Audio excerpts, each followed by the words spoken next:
I'm going to be talking about what some may consider to be theological junk food.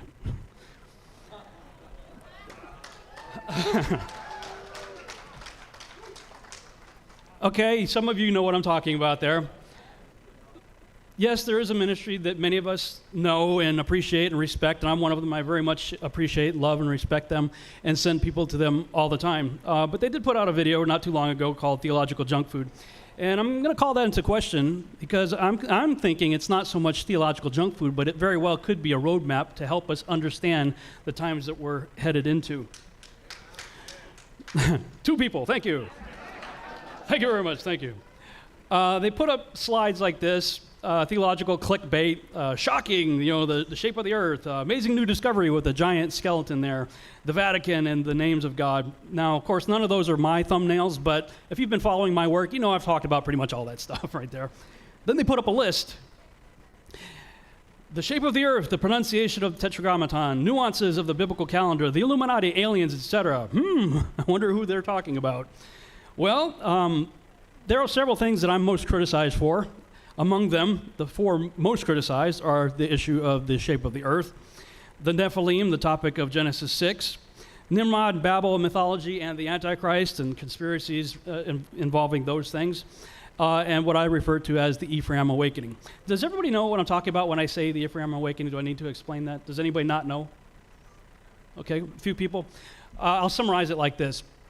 You're familiar with the prodigal son story? Well, if you read the story, right, there comes a point where the prodigal son wakes up in the pig pen, and he looks around, and he's like, what have I gotten myself into? What have I done? And he thinks to himself, I wonder if Dad will take me back. And when I read that story, as I was starting to come into what we now consider walking in Torah, I imagined taking a snapshot of that moment when the prodigal son sat there, looked around at his surroundings, and said, I wonder if Dad will take me back. That moment, the Ephraim Awakening, that's what that story is about, the northern kingdom, right? So that's why I call it the Ephraim Awakening.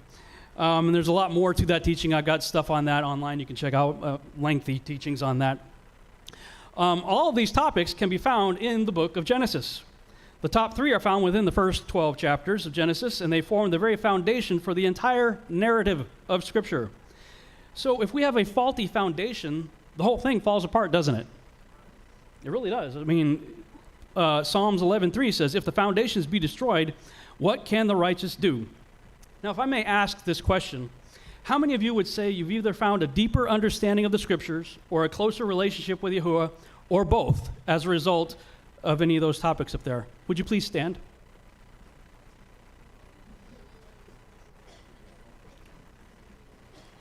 If you don't mind. I'm actually going to take a picture of this for myself. Well, actually, I'll do a video here. I'm going to do a little video here to remind me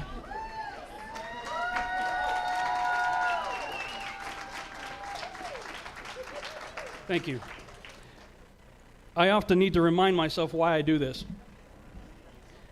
Steve asked me how I'm doing in the bathroom. I'm like, yeah, I'm ready, I guess. What are you talking about? The usual. Because that's the way I'm feeling. I'm just being honest with you. There have been many times when I just wanted to throw the towel and say, I'm done, forget it. I am not comparing myself to Jeremiah here, but I understand the weeping prophet.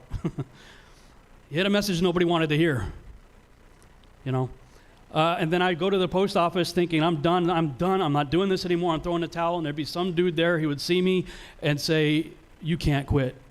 I'm like, what are you talking about? You can't quit. And he would share some testimony, like this gentleman did a few minutes ago.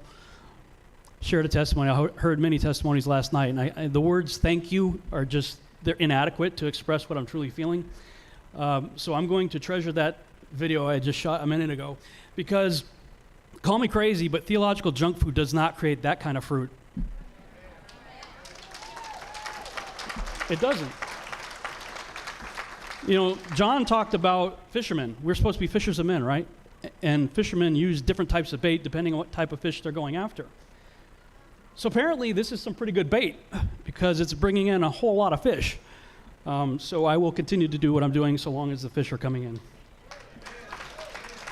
Thank you.